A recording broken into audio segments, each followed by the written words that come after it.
ang mga karakter nina Ken Yaman at Demet Özdemir, na gumaganap sa mga nangungunang papel sa isang romantikong pelikula, ay inihayag.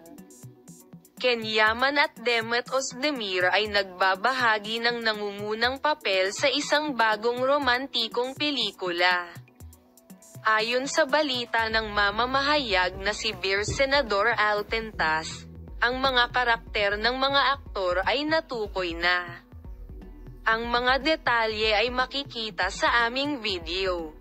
Naghahanda na sina Yaman at Demet Özdemir, isa sa mga pinakasikat na aktor ng Turkish telebisyon at sinehan, na lumabas sa mga screen gamit ang isang bagong pelikula.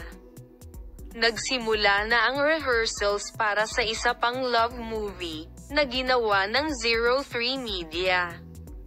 Ang script ng pelikula ay isusulat ni Seylen Naz, ang manunulat ng Merv Culture, isa sa pinakasikat na produksyon ng Netflix, at si Engin Erden ang magdidirekta nito. Ayon sa balita ng mamamahayag na si Bir Senador Altentas, inihayag na ang mga karakter na gagampanan ni Ken Yaman at Demet Özdemir sa romantikong pelikula. Gagampanan ni Yaman ang karakter ni Ege Yezici sa serye. Ang shooting nito ay magsisimula sa Sesmi sa Hulyo. Mayayanig kaya ni Yaman, na marami ang audience sa maraming teleseryeng pinagbidahan niya, sa kanyang bagong serye?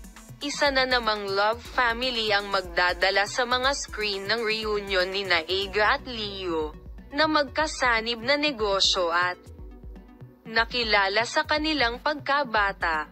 Pagkatapos ng maraming taon sa pelikula, si Is, na tumalikod sa kapalaran ng kanyang pamilya, at ang kapalaran ng kumpanya ng pamilya. Salamat sa pagbanggit sa aming video.